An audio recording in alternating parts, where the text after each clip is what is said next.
اللہم صلی علی سیدنا محمد وانزلہ المقعد المقرب عندک یوم القیامہ۔ ڈسکور یوتھ کے معزز ناظرین و سامعین، السلام علیکم۔ امید کرتی ہوں آپ سب خیریت سے ہوں گے۔ آج کا میرا ٹاپک قوم عاد ہے۔ ناظرین، قوم عاد وہ قوم تھی کہ جس کو اللہ تعالیٰ نے سب سے زیادہ توانا اور طاقتور بنایا تھا۔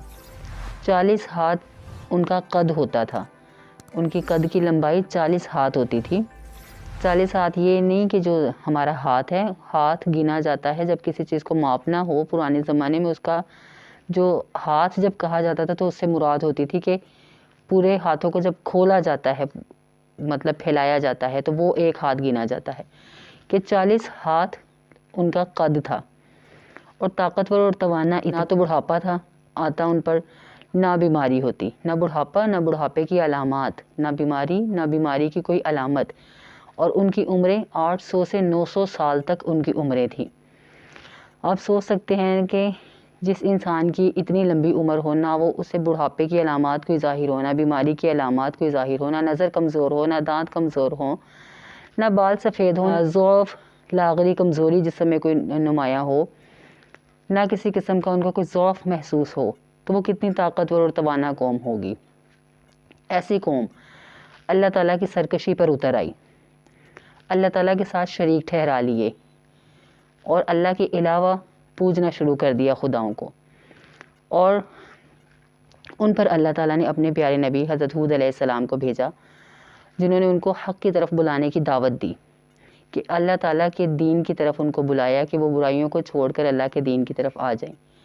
لیکن چونکہ وہ طاقتور اور توانا تھے، اپنی صحت پر، اپنی طاقت پر، اپنی عمر پر، اپنی زندگیوں پر، اپنی توانائی پر انہیں حد سے زیادہ غرور اور تکبر تھا۔ وہ غرور اور تکبر میں آ گئے اور سرکش ہو گئے، اللہ تعالیٰ کے ساتھ بغاوت پر اتر آئے۔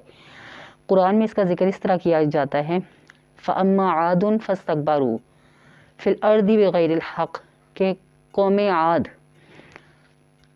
سرکشی پر اتر آئی بغیر حق کے، مطلب بغیر کسی وجہ کے اللہ تعالیٰ کے ساتھ تکبر پر اتر آئے۔ وَقَالُوا مَنْ أَشَدُّ مِنَّا قُوَّةً، اور کہنے لگے ہم سے زیادہ طاقتور کون ہے، کہ زمین میں واقعی ان سے زیادہ طاقتور اللہ تعالیٰ نے اس وقت کسی کو نہیں بنایا تھا۔ تو سرکشی پر اترائے بجائے اس کے کہ وہ اللہ کے شکر گزار ہوتے کہ اس نے ان کو اتنی طاقت اور توانائی بخشی ہے، اللہ تعالیٰ کے ساتھ تکبر، غرور کے نشے میں آ کر اللہ تعالیٰ کے ساتھ بغاوت پر اتر آئے۔ آگے سے آیت میں اللہ پاک فرما رہے ہیں، اولم یروا ان اللہ الذی خلقہم هو اشد منہم قوہ، کہ اولم یروا ان اللہ الذی خلقہم، کہ کیا وہ نہیں جانتے کہ اللہ وہ ذات ہے جس نے ان کو پیدا کیا ہے پہلی بار، وہ ان سے کہیں زیادہ طاقتور ہے۔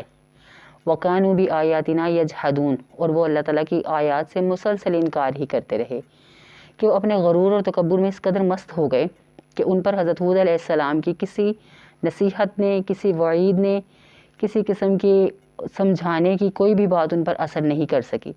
ہود علیہ السلام نے بہت محنت کی ان کو سمجھانے کے لیے، بہت کوششیں کی، بہت نصیحتیں کی، اللہ کے عذاب سے ڈرایا، اللہ کی نعمتوں کا ذکر ان کو یاد کروایا کہ اللہ تعالیٰ نے تم پر کیسی کیسی نعمتیں کی ہیں، اللہ تعالیٰ کی ذات کے ساتھ سرکشی مت کرو، گناہوں پر نہ آمادہ کرو، خود کو گناہوں سے بچا لو، اللہ تعالیٰ کی سرکشی سے بچا لو۔ وہ اللہ کی تبلیغ کرتے رہے، اللہ کی خاطر اللہ کے نبی ان کو اسلام کی طرف، دین حق کی طرف بلاتے رہے۔ لیکن قوم عاد سرکشی پر اتر آئی، اور پھر ان پر اللہ تعالیٰ نے اپنا عذاب ایک قحط کی صورت میں نازل کیا۔ ان پر اللہ پاک نے آسمان سے بارش روک دی، ایک قطرہ زمین پر آسمان سے نہیں اترا، قحط اتر آیا، اور قحط بھی ایسا ان پر نازل ہوا، بارشیں ایسی اللہ پاک نے ان سے روک لیں کہ غلے کے محتاج ہو گئے۔ پہلے تو جو غلہ، مال مویشی سب کھا پی گئے، مال مویشیوں میں جو ان کے پاس گائے، بکریاں، بھینسیں، جو حلال چیزیں تھیں وہ بھی کھا گئے۔ اس کے بعد حرام پر اتر آئے، بلی، کتے، چوہے، سانپ، کیڑے مکوڑے، حتیٰ کہ حشرات کو بھی کھا گئے۔ بھوک ایسی ان پر اللہ تعالیٰ نے نازل کر دی کہ کسی چیز سے ان کی بھوک نہیں مٹتی تھی، چونکہ غلہ، اناج زمین میں ان کے لیے ختم ہو چکا تھا۔ اللہ تعالیٰ جب آسمان سے بارشیں روک لیتا ہے، بارش رکنے کا مطلب ہے کہ زمین اپنی فصل اگانا بند کر دے گی۔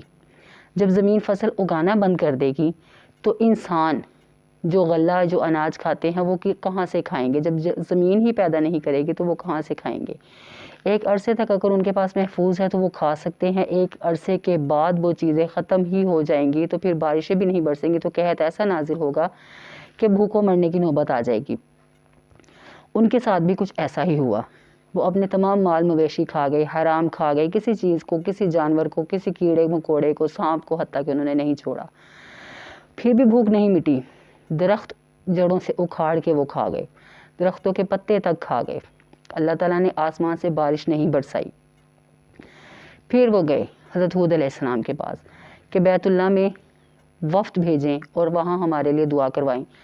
ان کا وتیرہ تھا کہ وہ پہلے تو اللہ تعالیٰ کی نافرمانیاں کرتے اور خوب کرتے کہ تمام حدود توڑ جاتے، تمام اللہ تعالیٰ کی حدود کو پامال کر دیتے، مکمل طور پہ وہ اللہ تعالیٰ سے بغاوت کر دیتے کہ اللہ تعالیٰ کی ہر حد کو وہ پار کر جاتے۔ تمام گناہ کرنے کے بعد بھی وہ اللہ تعالیٰ کی طرف راغب نہیں ہوتے تھے۔ انبیاء کے کہنے پر بھی، نبی کے کہنے پر بھی ان پر کوئی دین کی بات، کوئی نصیحت کی بات اثر نہیں کرتی تھی، لیکن جب مصیبت پڑتی تھی تو دوبارہ اللہ کی طرف ہی بھاگتے تھے۔ تو ان کا یہ وتیرہ تھا۔ انہوں نے پھر وفد بھیجا بیت اللہ میں کہ ہمارے لیے دعا کروائی جائے کہ اللہ ہمارے اوپر سے یہ قحط کا عذاب ختم کرے اور بارش برسا دے۔ جب اللہ تعالیٰ ان کی سن لیتے تھے تو دوبارہ پھر بتوں کی پوجا شروع کر دیتے تھے، اپنے خود ساختہ بت انہوں نے بنا رکھے تھے، ان کی پوجا شروع کر دیتے تھے۔ تو ہود علیہ السلام نے دعا فرمائی اور اللہ تعالیٰ نے قبول فرما لی۔ اللہ نے فرمایا ٹھیک ہے تم واپس پہنچو، بادل آتے ہیں، اور اللہ تعالیٰ نے ان کی طرف 3 بادل بھیجے۔ وہ خوشی خوشی اپنے گھروں میں پہنچے کہ اب تو بارش ہوگی، زمین فصل اگائے گی اور ہم پیٹ بھر کے کھائیں گے۔ جب گھر پہنچے تو تب تک 3 آسمان کے اوپر بادل نمودار ہو چکے تھے، کالا، ایک سفید اور ایک سرخ۔ چونکہ اپنے تجربے کی بنیاد پر وہ یہ جانتے تھے کہ سفید بادل خالی ہوتا ہے، سرخ بادل میں ہوا ہوتی ہے صرف، اور جو کالا بادل ہے وہ پانی لے کر آتا ہے۔ تو یہ چونکہ ان کا تجربہ تھا، اپنے تجربے کی بنیاد پر انہوں نے کہا کہ ہم کالا بادل مانگتے ہیں، چونکہ اللہ تعالیٰ نے ان کو 3 میں سے ایک اختیار کرنے کا حکم دیا تھا کہ 3 میں سے ایک اختیار وہ کر سکتے ہیں۔ تو انہوں نے کالے بادل کو چنا اپنے لیے کہ کالا بادل اللہ پاک ہمارے اوپر برسا دے۔ اب اللہ پاک نے اس بادل میں سے ایسی تند و تیز طوفانی ہوا اللہ پاک نے اس میں جاری کر دی، عذاب تھا وہ اللہ کا، ایسی ہوا جاری کر دی کہ ان کے سروں سے وہ ہوا داخل ہوتی اور جسم کے حصوں کو چیرتی ہوئی نیچے سے نکل جاتی۔ ایسے زبردست ہوا، اور ایسے 40 قد کے توانا لوگ ہواؤں میں اڑتے پھر رہے تھے، ایک دوسرے کے ساتھ ان کے سر ٹکرا رہے تھے اس ہوا سے۔ یہ اللہ کا عذاب تھا، اور ایسا سخت عذاب کہ ان کے سر ایک دوسرے کے ساتھ ٹکرا رہے تھے، اور سر ٹکرا کے ان کے بھیجے ان کے چہروں کے اوپر لٹک جاتے اور پکار رہے تھے کہ ہمیں کوئی بچا لے، لیکن توبہ نہیں کی انہوں نے، اور اللہ تعالیٰ سے سرکشی کی تمام حدود پار کر دی۔ کچھ تو ہوا سے بچنے کے لیے غاروں میں چھپ گئے کہ غار میں ہوا نہیں داخل ہوگی تو ہم بچ جائیں گے، لیکن جب اللہ کے عذاب کو للکارا جائے، اللہ کی حدود کو پامال کیا جائے، اللہ تعالیٰ کی سر عام نافرمانیاں کی جائیں تو پھر اللہ پاک مہلت نہیں دیتے، پھر آپ کہیں بھی گھس جائیں، اللہ پاک کا جو عذاب ہے وہ وہاں آ کر آپ کو پکڑ لے گا۔ یہی کچھ ان کے ساتھ ہوا، وہ غار میں چھپے کہ ہم بچ جائیں گے، لیکن اللہ تعالیٰ نے غار میں بھی ایسی تند و تیز ہوا طوفان بھیجا کہ وہ وہاں ان کو پٹخ پٹخ کے ہوا مارتی رہی، اور ایسے تندرست اور توانا طاقتور قوم جن کی مثال آج تک دنیا میں نہیں ملتی، آج تک دنیا میں ان کی مثال نہیں ملتی، ایسے لوگوں کو اللہ تعالیٰ نے ہوا کے ساتھ پٹخ پٹخ کے مار دیا، اور وہ سب صفحہ ہستی سے مٹ گئے۔ آج صرف ان کے کھنڈرات موجود ہیں۔ آج سائنسدانوں نے ان کے ڈھانچے برآمد کیے اور خود حیران ہو گئے کہ ایسی قوم بھی دنیا میں ایک آباد تھی اور اتنے برے طریقے سے یہ ہلاک ہوئی، جو واضح ثبوت ہے کہ اللہ پاک ہیں، اور اللہ پاک جو چاہیں وہ کر سکتے ہیں، جب چاہیں کر سکتے ہیں۔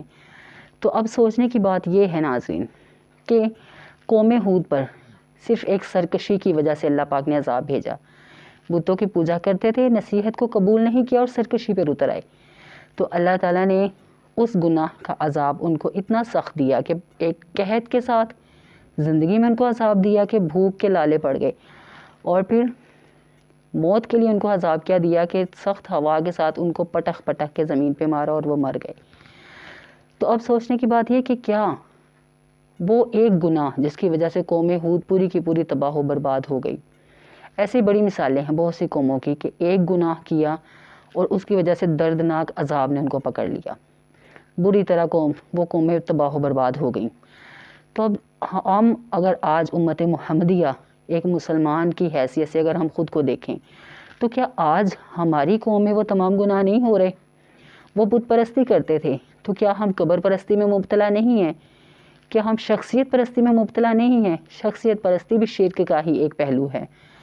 ہم کسی انسان کے اس کو فالو کرنے میں اس کے ساتھ ایک ذاتی کشش یا ایک لگاؤ اس کی کسی بات کی وجہ سے، اس کی کسی عمل کی وجہ سے ایسا پیدا کر لینا کہ صحیح غلط کی پہچان بھول جانا۔ ہم ایسے اتر آتے ہیں شخصیت پرستی پر کہ ہم صحیح غلط کی پہچان بھول جاتے ہیں، ہم اللہ تک کو نظر انداز کر دیتے ہیں، اللہ کے احکام کو نظر انداز کر دیتے ہیں۔ کیا یہ شرک نہیں ہے؟ یقیناً یہ بھی شرک ہے کہ ہم اللہ تعالیٰ کے مقابلے میں لا کر کسی شخص کو کھڑا کر دیتے ہیں۔ جتنی محبت ہمیں اللہ کے ساتھ ہونی چاہیے ہم اتنی اس ایک شخص سے کر رہے ہیں۔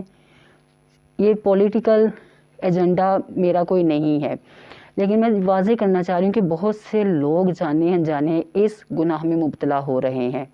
شخصیت پرستی نے بہت کچھ تباہ کیا اس قوم کا اور اب مزید تباہ ہو رہا ہے۔ اپنے آپ کو بچا لیں ان چیزوں سے، ہمیں ان چیزوں سے خود کو بچانا ہوگا۔ وہ تمام گناہ جو ایک ایک کر کے کسی قوم نے کیے اور وہ تباہ و برباد ہو گئیں، وہ تمام کے تمام گناہ اس ایک اکیلی امت میں ہیں۔